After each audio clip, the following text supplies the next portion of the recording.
Hey everyone, it's the Grumpy Meeple, and I am back again with another gameplay video for Zombicide 2nd Edition, the Washington ZC campaign. So, let's get into it here. Today we are going to be doing Mission 3, DEFCON 5 Fade Out. So, I know that it's not ideal that we didn't start off with the beginning of the campaign with that first mission, but to be honest, I just have so much going on. This content and the channel, family, work, I've got a dog, and I just don't have the remaining life energy to force myself to go back and play that first mission, because I basically played that before.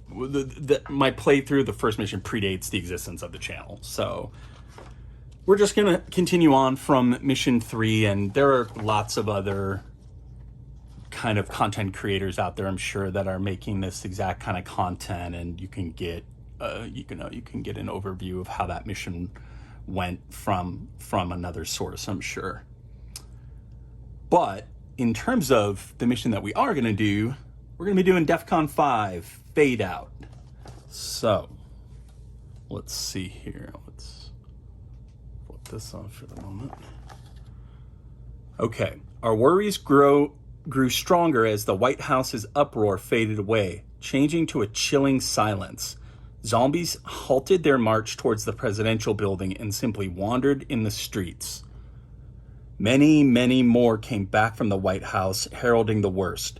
For the first time in hours, we started caring for ourselves. We had to find food, a radio, and a way out.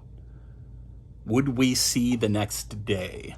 Okay, so this is interesting. So what they're alluding to here is that they're removing the mechanic where the zombies were all kind of headed towards the sound of the White House, and that was making the gameplay, to be honest, quite easy, because it was very easy to trick them into just following that noise, basically.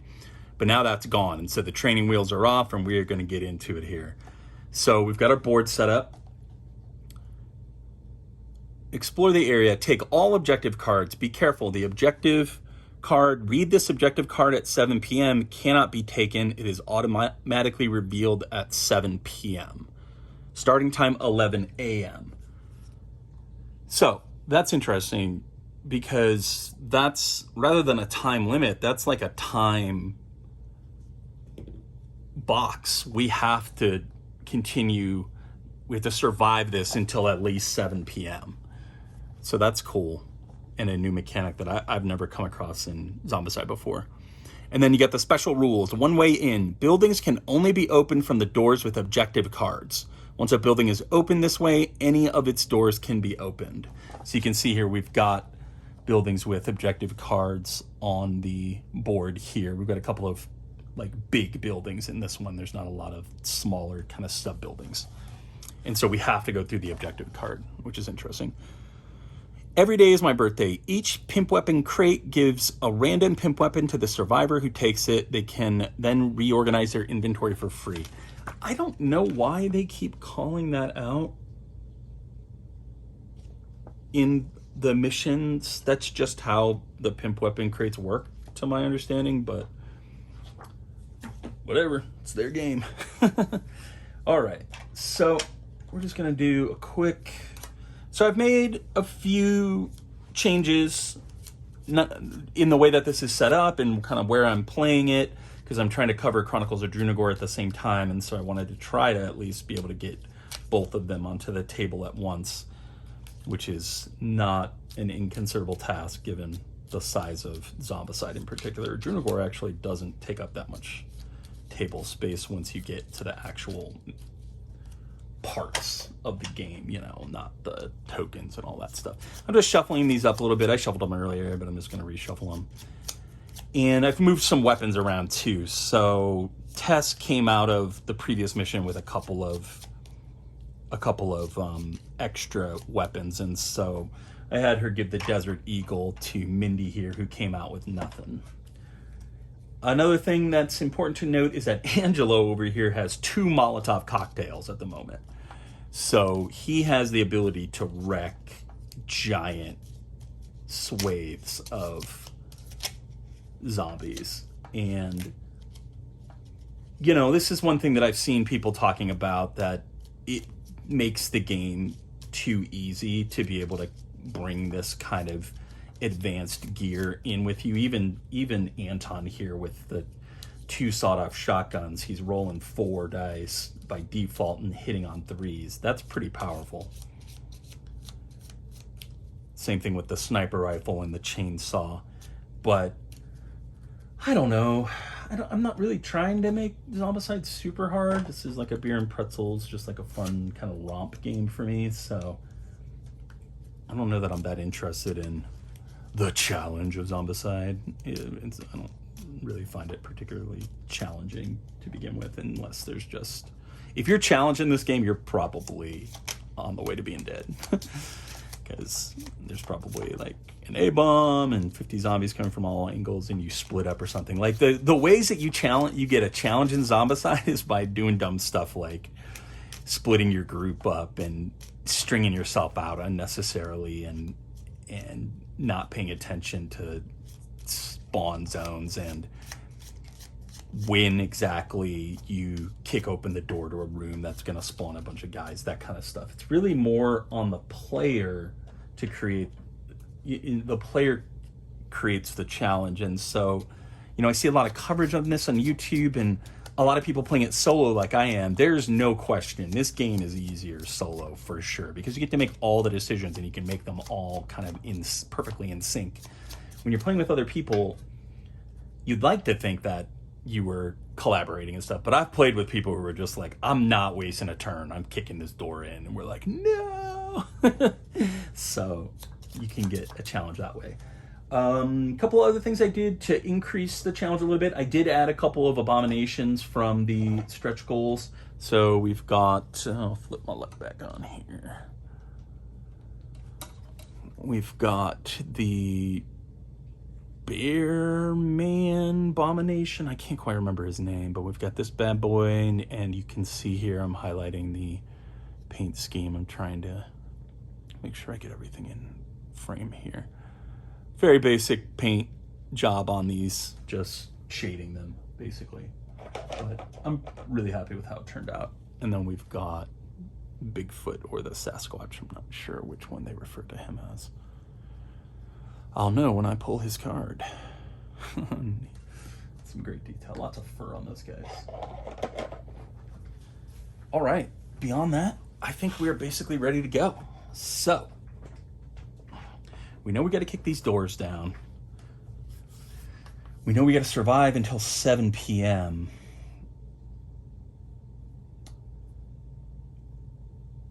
To be honest, I think in terms of playing this and like maximizing our chances of success, I think the best thing to do would probably be to kick all 3 of these doors open right now, because we're centrally located and very close to them, so we don't have to even split up much to do that. This is the only one that actually opens onto a dark area where a zombie might spawn, and so I would be particularly careful there and would want to kind of stack up. And if I look at my abilities, I may even have the ability to like gain an extra movement or something so that I can stay clumped up. What I'd like to do is kind of probably clump up here and explore all this, and then circle back to that. And so I think that's what I'm going to do. I will have to glance at the rule book to remind me how those doors open, but I believe they just open automatically, basically, when you open the door. Objective cards. Taking an objective card. Objective cards straddling doors are taken whenever the corresponding door is opened. Yeah. Okay, so we're starting over here. We've got our clock set to 11 a.m. We have to survive until 7 p.m. And then I don't know what happens at 7 p.m. Who knows? Like, that's what's so cool about this whole campaign system is I don't have a sense of what'll happen at 7 p.m. That might not be the end. That might just be when stuff gets real. But I guess we'll see. All right. So Anton, of course, doesn't have a weapon that can open a door. So he's going to have to completely waste his turn or trade with somebody, which I suppose he could do pretty easily. So he's going to spend his first action to trade with Angelo and take the fire axe. Then he's going to spend his second action to move here, and he is going to open this door with the fire axe.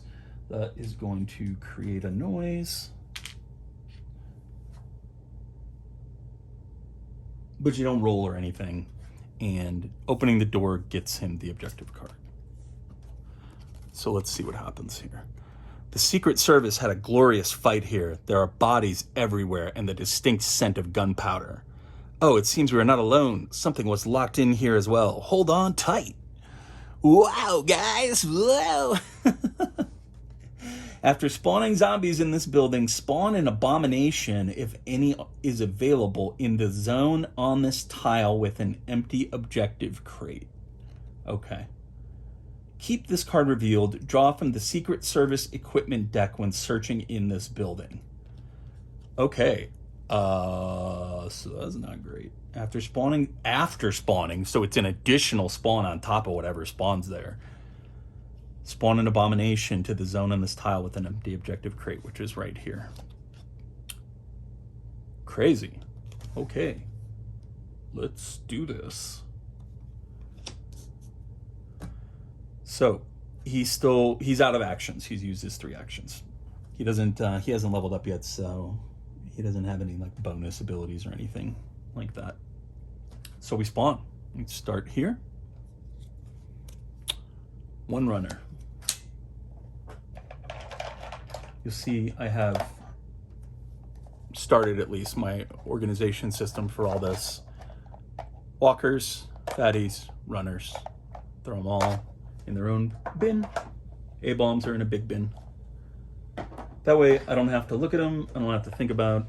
I just learn.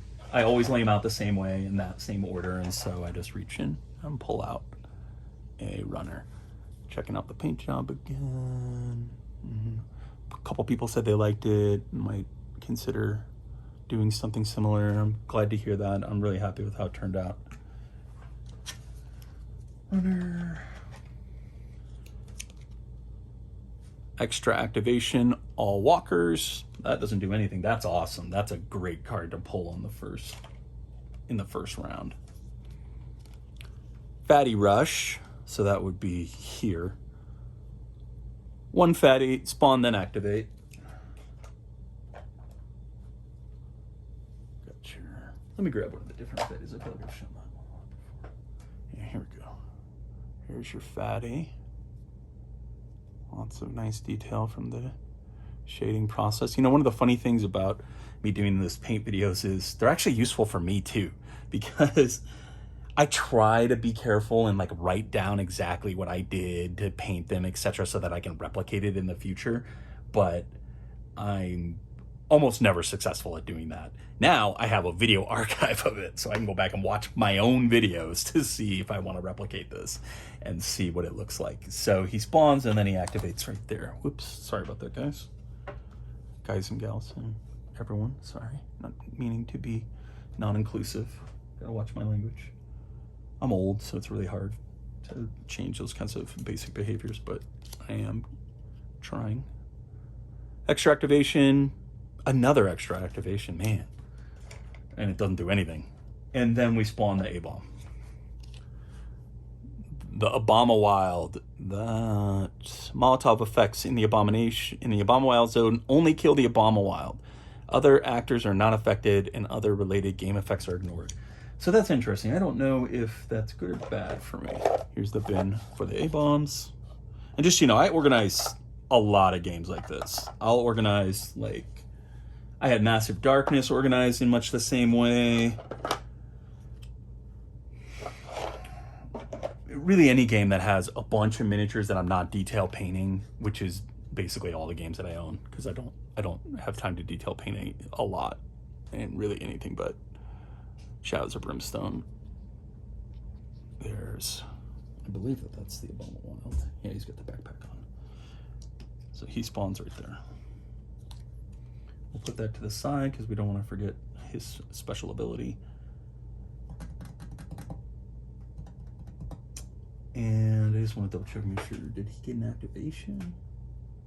No, just spawn him. Okay. So, we've got an Abomination. Usually, this would be a total disaster, because I only have one room open, multiple zombies to face, and I have to cut my way through them to even be at the point where I can start trying to search for a weapon that could kill this Abomination. But because of the campaign element, I do have 2 Molotov cocktails that I brought with me, and so this isn't going to be the kind of problem that it would have been. And so, you know, that does make it easier, but Molotovs are hard to find. You know, the fact that I have 2 of them makes it much less likely that I'm going to find another one. And I'll probably put them at the bottom of the, I'll put them at the bottom of the deck when I stop and then reshuffle, so I might run into him again in the future. But that's it for Anton. His first activation is over, and now we move to Angelo. Angelo's got the sawed off and the 2 Molotovs. He's over here on the side. I believe you can see all the player boards, which is great. Okay, he's got a free all-out ranged action. Okay. So Angelo, I moved the wrong guy last time.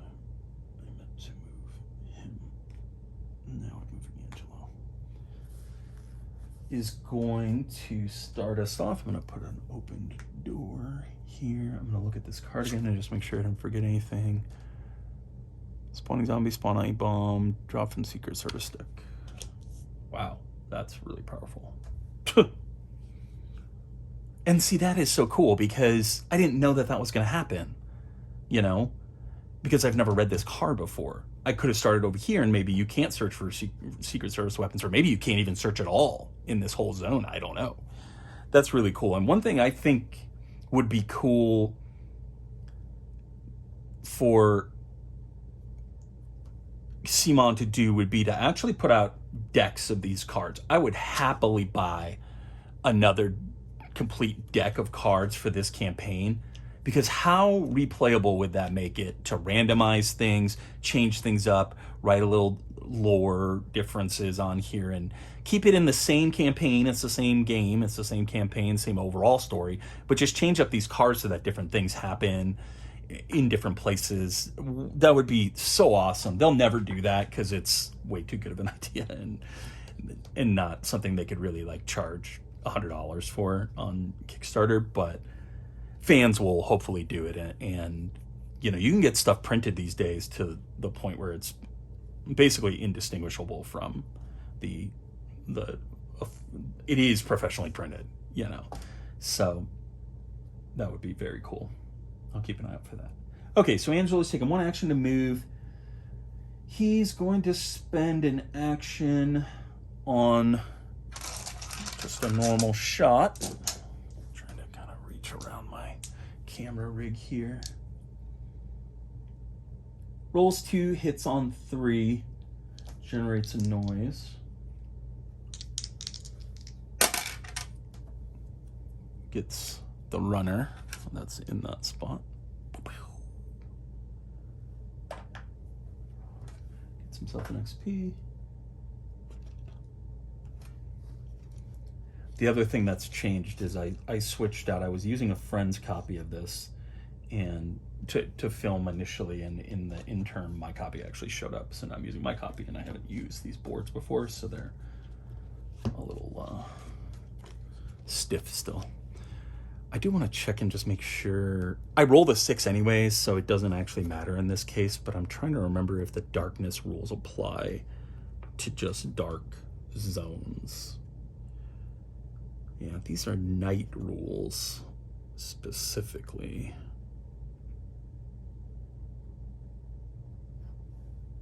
Rules have no effect during daytime. Checking the main rule book. Dark zones. It's all dark in this massive building. Keep your eyes and ear open. Yeah, I think I will use these rules, these dark zone rules, to make it harder. It says, using the dark zone rules make the game a little harder and instill a deep sense of dread in survivors. Actors can't trace line of sight to dark zones except to range 0 to 1, which I was. Ranged attacks aimed at dark zone have an accuracy 6+, rolling a 6 is required to hit. Yeah. So I did all that, but I'm gonna try to remember to play with those rules, even though it's not dark time. So that'll make it even harder. And I may have been playing like that before. I think I was. It's been like a week since I played this. Okay, so Angelo has taken 2 of his 3 actions. He does have a free all-out ranged action. So we could move and try and take that fatty out. Just looking at those dark rules again. I think it only applies 2 dark zones. Yeah, shots aimed at dark zones. So if he moves in there, he can take a normal shot at that fatty. This A-bomb is interesting. He's not particularly dangerous because I can throw the Molotov cocktail in my space and still kill him. So I think Angelo is gonna risk it. He's gonna spend his 3rd action to move here. No, because he can't kill him. He can't kill the fatty with the shotgun anyways. He's gonna stay where he is. Yeah. Okay, so next up is Ashley.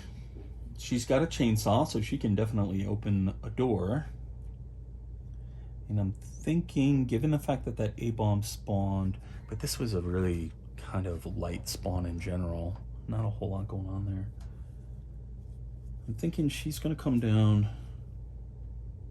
And I could technically get all 3 doors open. Because Justin can open a door too, but that would be on his last activation. That's not going to work. He may have to trade with somebody. She's going to come over here and open this door. Create another noise. I don't think they're going to have any problem figuring out where to go to get to me or to get to the noise. So she spent 2 actions. An action to move and an action to open the door. This is the reinforced building. Says the door opens on a horror scene. There were obviously a lot of people here trying to reinforce the building and fight back. Now there are a lot of zombies. We should not think of a shelter as a fortress, but a place to hide. Spawn zombies in this building, drawing 2 zombie cards instead of 1 for each dark zone. Whoa, that is awesome. Oh, I don't know why people, maybe this isn't too easy. But again, this is like the best possible time to do that. So I'm spawning this spot right here. 3 runners.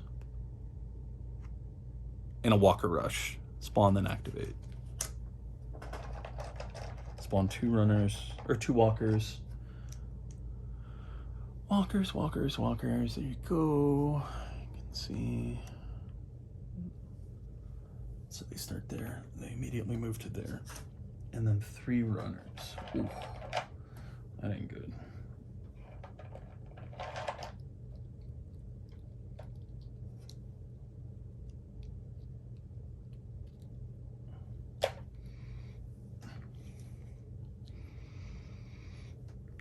That's a lot of baddies for just 1 spot. My apologies. I keep bumping this stuff. Still, I don't know. I'm still not an expert at this stuff. I bought this kind of arm to put the camera on to try and kind of keep it out of my way and capture more of the board, but I don't know. I don't know if it's working all that great. So for the next room, we've got a walker. And I'll just show them maybe as I pull them out. And then a walker rush. 6 walkers on a rush. Woo! That is a dangerous card. Wow. That is going to have to be dealt with.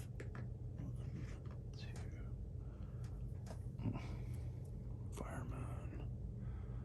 Turned out pretty good. 2, 3.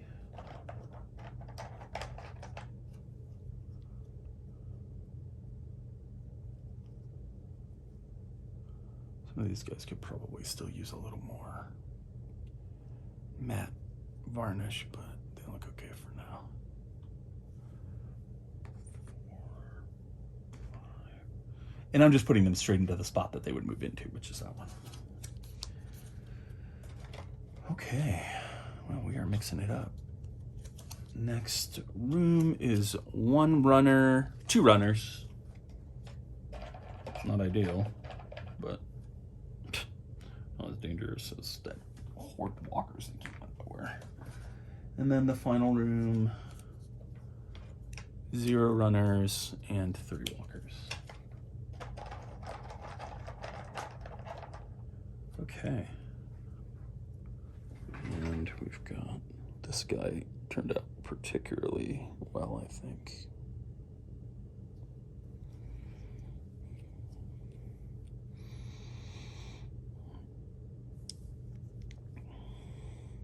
It's another of that same guy. 1, 2, 3. Okay. So Ashley has taken 2 of her 3 actions. She's definitely not going to be waiting in there anytime soon. And so I think she's pretty much done. She has all out +1 die melee. She doesn't have any ranged weapons, and so she doesn't have enough activations left to actually do anything. I do want to just make sure that. So Angelo has Lifesaver. So these are the campaign sheets. I forgot to check these. So he has Lifesaver, so I want to keep that in mind. I think I took Lifesaver with multiple characters because that's a really powerful ability. And then Ashley hasn't leveled up yet, so she's done. Tess is up next. And Tess. This is interesting. Man, that would be so dangerous. That would be crazy. Okay, so she's gonna move in here. So what I was thinking to myself is, she has all out Bloodlust melee. So she could trade with Ashley and take the chainsaw. She's done 1 action. That would be 2 actions for the trade. And then she could all out Bloodlust melee into that zone and do an 8 die attack and potentially wipe out a bunch of those zombies. And then still, no, that would be it. Those would be her 3 actions. But that would be so reckless. I really can't imagine doing that.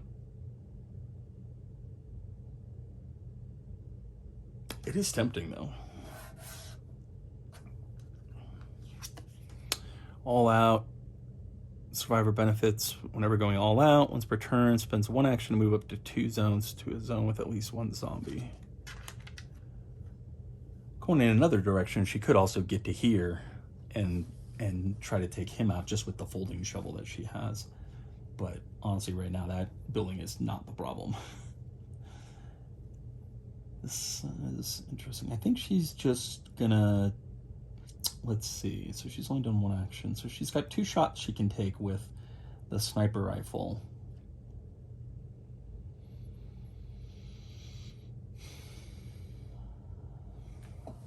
And she has sniper, which lets her freely choose the targets of all their ranged actions. Friendly fire is ignored.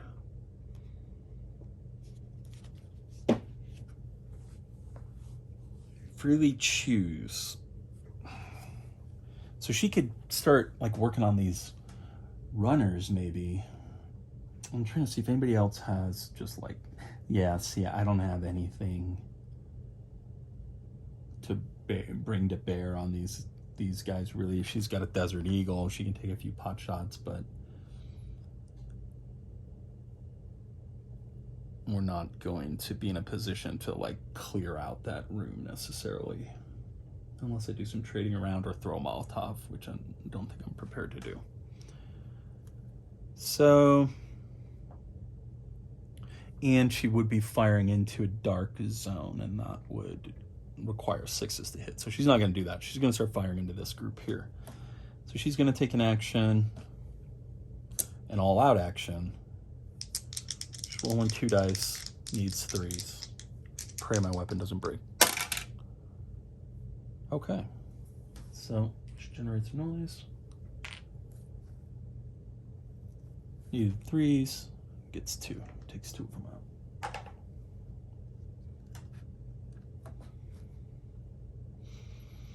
And she can do the same thing again. Just gets 1 that time. Still, that'll help. Gets 3 XP. Okay, that's it for Tess. Mindy's up next.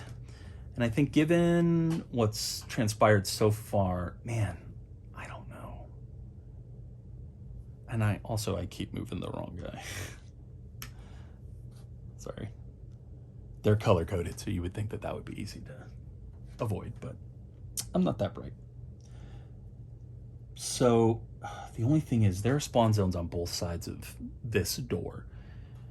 I almost think it would behoove me to get that door open this turn too, which was my original plan. I'm thinking to myself, oh boy, my plan might need to change because of the amount of guys that spawn, particularly all those runners. But I still think opening that door, because Justin will be able to move. He can move, open the door, and then move back. And these aren't spawn zones. The spawn zones are here, so he won't be in immediate danger. Yeah, I think I'm gonna have to do that. But in the meantime, Mindy is gonna move to here. And she is going to, so for her second action, she's going to take an all-out attack with the Desert Eagle. She's looking for 4s. She only got 1, so she takes out another. She's helping to thin the horde, though, and she's going to do the same thing again. I'm really pushing my luck with this all-out mechanic. She gets 2 more. Great. Now that is well done, because that's a manageable number of walkers now, even with the runners coming quick too. And of course, I forgot to look at both of their character cards. Yeah, see, Tess has a lifesaver as well. Mindy hasn't leveled up yet. Okay, so that's it for Mindy. And then Justin is going to do just what I said. He's going to move here and open this door with his second action.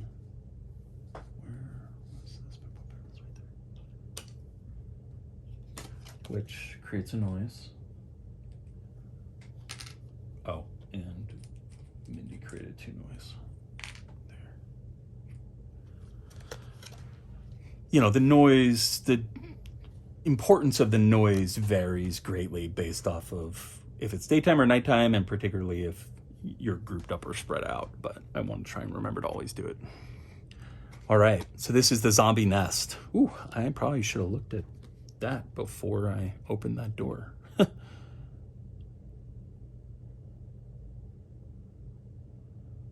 All right, it says, we heard shouts and sounds of fighting right before opening this door. Someone is battling zombies here. Hurry up, or our next friend is in danger. After spawning zombies in this building, place a random survivor that wasn't used in the zone on this tile with an empty objective crate, which is there. They are a lone companion to rally up. They have their corresponding blue skill. Keep this card revealed. The game is not lost if this companion is eliminated before rallying them up. The survivor rallying this companion earns 5 AP. Discard this card whenever the companion is either eliminated or rallied. Okay, so we've got the chance to get a companion in there. And we got some stuff to spawn. So we've got one fatty. Put him there. Extra activation. No one on blue, thank the maker, as C3PO would say. And so that was there. Fatty Rush, spawn, then activate 2 fatties. Now the rule did specifically say after spawning, and so these guys are going to activate right now instead of waiting. And I'm going to pull out the 2 goth chicks. And they are going to activate there. And then for the final room, just 2 walkers.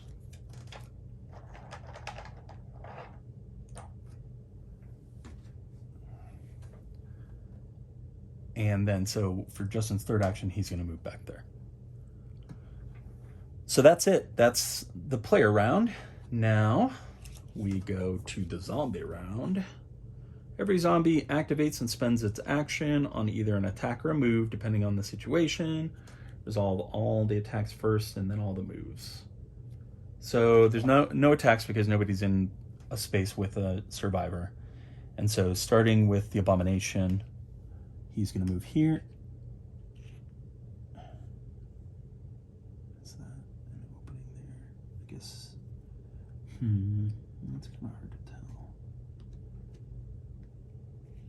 So I don't believe splitting is still a thing. They just decide which way they want to go. So he's just going to move here. That's fine. We'll do the runners next. You can see how color-coded the base is. So it, you know, I was wondering, like, well, will that really help? It took a long time for some reason because the particular orange that I was trying to use is like semi-translucent. And so it took a lot of coats on those stupid runners. But I'm glad I did it now because it's really easy to see. And I think it's going to be really easy to see on stream too where the runners are. And the A-bombs obviously kind of jump out. So these guys move right into the spot that I'm in.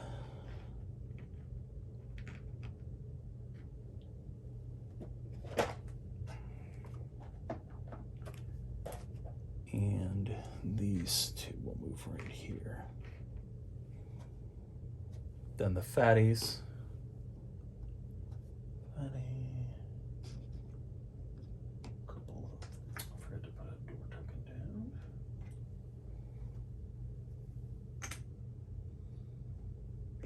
Those 2 fatties move right there. This fatty would move there, I suppose. Or actually, I suppose it's smarter for him to move towards that. Also, I forgot to put a survivor in that spot. I don't actually have any extra survivors just like sitting out.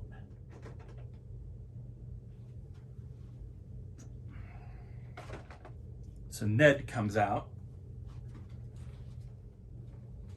as the companion. And we still have to activate the walkers. And so they're definitely going to move. Well, yeah. Well, actually, no. Based off the darkness rules, which we're in darkness right now. It's not nighttime, but it is dark. And it's a little odd that it's 2 different sets of rules. Dark zones. Actors can't trace a line of sight to dark zones except at range 0 to 1. Okay, and actors includes zombies, I believe. Okay, so they can still trace line of sight to him, so they would move there. And then these walkers are moving into this space, which is getting quite full. He's moving there. One there and one there. They kind of split up. He'll go there. Okay. So that's it for the existing walkers. The only other question I have is, do companions... I can't remember if they...